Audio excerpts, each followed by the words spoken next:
مفتی طارق مسعود صاحب کی مزید ویڈیوز کے لیے ہمارے چینل کافی وائس کو سبسکرائب کریں۔ شکریہ۔ آگے اللہ فرماتے ہیں الذی بارکنا حولہ، اس مسجد اقصی جس کے ارد گرد ہم نے برکتیں رکھی ہیں۔ ارد گرد چونکہ سرزمین شام ہے تو اس میں اللہ نے برکتیں رکھیں، دنیاوی برکتیں بھی رکھی ہیں اور روحانی برکتیں بھی۔ روحانی برکتیں یہ ہیں کہ جتنے پیغمبر اس سرزمین میں آئے کسی دوسری زمین میں نہیں آئے، اور جتنے پیغمبروں کی وہاں قبریں ہیں سرزمین شام میں اور بیت المقدس میں، اتنی قبریں پیغمبروں کی کہیں نہیں ہیں، کسی اور جگہ پہ اتنی قبریں نہیں ہیں۔ اور دنیاوی برکتیں کیا ہیں کہ وہاں کی پیداوار، وہاں کی ہوا وہ بہت صحت کے لیے مفید ہے۔ انار، وہاں کا زیتون، وہاں کی انجیر، یہ سارے ایسے برکت والے پھل اللہ وہاں پیدا کرتا ہے اور بہت وافر مقدار میں۔ میں ترکی کے میں شام کے بارڈر تک گیا ہوں۔ پہلے تو شام کا علاقہ بہت وسیع تھا، تو یہ تو اب جو شام ہے یہ تو تھوڑا سا رہ گیا ہے۔ نبی صلی اللہ علیہ وسلم کے دور کا جو شام ہے وہ تو بہت وسیع رقبہ تھا۔ تو وہ ترکی کے بارڈر پہ جب آپ جاتے ہیں اور شام کی سرزمین ملتی ہے تو آپ کو اندازہ ہوتا ہے وہاں کی ہوا میں ایک خاص قسم کی ایک محسوس ہوتا ہے انسان کو اپنی صحت، اور ایک خاص قسم کی خوشبو محسوس ہوتی ہے۔ اور زیتون بہت کثرت سے پیدا ہوتا ہے، انجیر بہت کثرت سے پیدا ہوتا ہے، انار بہت کثرت سے پیدا ہوتا ہے۔ وہاں کے لوگوں کی صحتیں، ان کے چہروں کی فریشنس وہ صاف بتا رہی ہوتی ہے کہ اللہ نے زمین میں جسمانی برکتیں بھی بہت زیادہ رکھی ہیں۔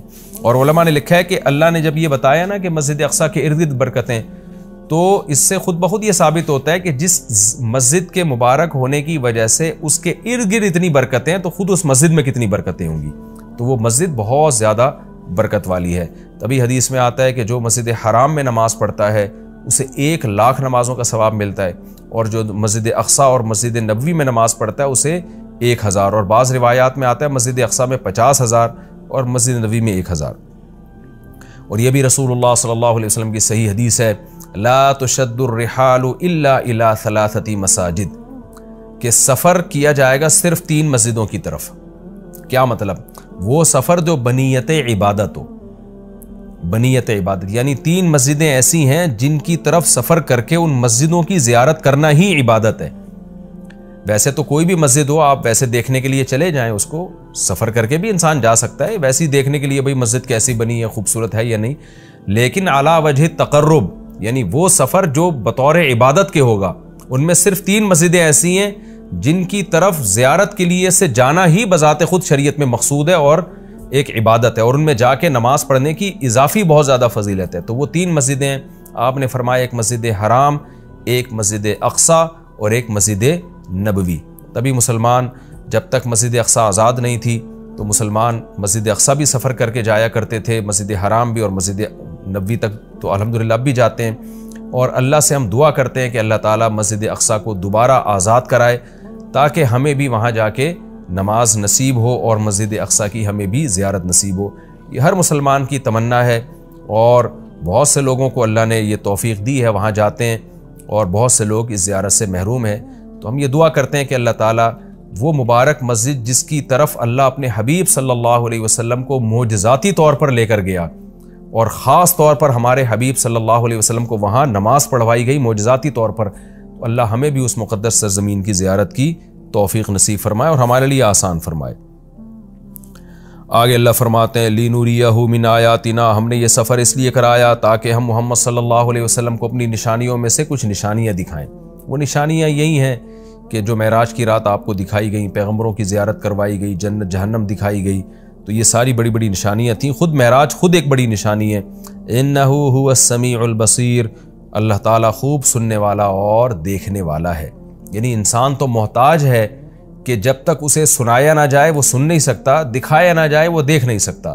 تو پیغمبر صلی اللہ علیہ وسلم بھی خود سے نشانیاں نہیں دیکھ سکتے، اللہ نے دکھائیں، اللہ نے سنائی، لیکن اللہ وہ ذات ہے جو سمیع بھی ہے اور بصیر بھی، اسے وہ ہر وقت ہر چیز کو دیکھ بھی رہا ہے اور ہر وقت ہر چیز کو سن بھی رہا ہے۔ آگے اللہ تعالیٰ ارشاد فرماتے ہیں وَآتَيْنَا مُوسَى الْكِتَابَ، یہ پیغمبروں کا سلسلہ نیا نہیں ہے، پرانا ہے۔ ہم نے محمد صلی اللہ علیہ وسلم کو جیسے کتاب دی ہے اور محمد صلی اللہ علیہ وسلم کو نشانیاں دکھا رہے ہیں، تو آپ سے پہلے موسیٰ علیہ السلام کو بھی ہم کتاب دے چکے ہیں۔ اور بیت المقدس کا تذکرہ ہے نا، تو یہودی بیت المقدس پہ ہمیشہ سے دعویٰ کرتے رہے کہ بیت المقدس تو ہمارا ہے اور اس میں تو ہمارے پیغمبر مدفون ہیں۔ تو اس کا بھی اللہ جواب دے رہے ہیں کہ ہم نے اہل یہودیوں کو کتاب دی تھی مگر انہوں نے کتاب کا حشر کیا کیا. تو آگے پورے رکوع میں اسی کی تفصیل ہے کہ کس طرح انہوں نے خدا کی نافرمانی کی ہے، جس کے نتیجے میں اللہ نے ان سے یہ خلافت چھینی ہے اور بیت المقدس ان سے چھینا گیا ہے. تو اسی کا تذکرہ ہے. وَآتَيْنَا مُوسَى الْكِتَابَ، ہم نے موسیٰ کو کتاب دی. وَجَعَلْنَاهُ هُدًى، اور ہم نے ہدایت بنایا تھا اس کتاب کو. لِبَنِي اسرائیل، بنی اسرائیل کے لیے. اللہ تتخذوا من دونی وکیلا، اور ان سے کہا تھا میرے سوا کسی کو کارساز نہ بنانا، اللہ ہی سے دوستی لگانا، اللہ ہی کو اپنا وکیل یعنی کارساز سمجھنا کہ اللہ ہی تمہارے کام بنائے گا بگاڑے گا، لہذا اللہ ہی سے بنا کے رکھنا ہے. وکیل کہتے ہیں جو آپ کے کام بنانے والا ہوتا ہے. تو جب اللہ پہ اعتماد اور توکل کرو گے، اللہ ہی کو کارساز سمجھو گے، تو پھر ظاہر ہے اس کی اطاعت بھی کرو گے نا. مگر یہودیوں نے ایسا نہیں کیا. آگے اللہ خطاب کرتے ہیں ذریۃ من حملنا مع نوح، اے وہ لوگو جن کو ہم نے نوح کے ساتھ سوار کیا تھا، اے ان کی ذریت.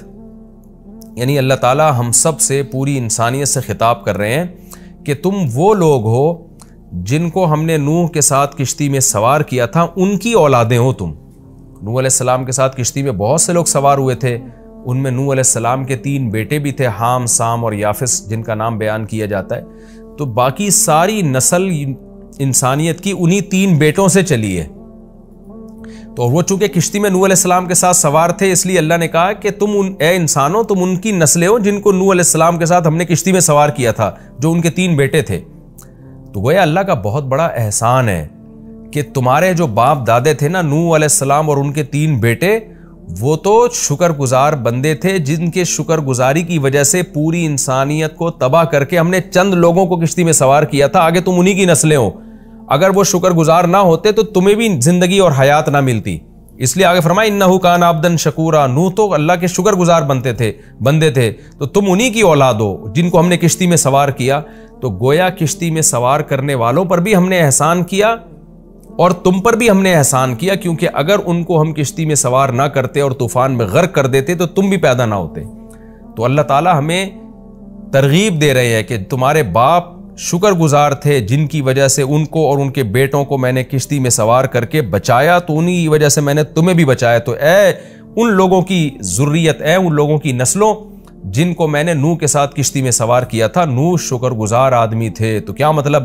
تم بھی میری ان آیات کو غور سے سنو اور تم بھی شکر گزار بنو. تو آگے نیا مضمون شروع ہو رہا ہے. وَقَضَيْنَا إِلَىٰ بَنِي إِسْرَائِيلَ فِي الْكِتَابِ لَتُفْسِدُنَّ فِي الْأَرْضِ مَرَّتَيْنِ. اس میں نیا مضمون ہے کہ ہم نے بنی اسرائیل کو بتا دیا تھا کہ تم زمین میں فساد مچاؤ گے، تم ناشکری کرو گے، جس کی وجہ سے تم پر اللہ کے عذاب آئیں گے. تو بنی اسرائیل نے ان باتوں پر عمل نہیں کیا جس کی وجہ سے ان پر قوم مسلط ہو کر ان کو عذاب چکاتی رہی.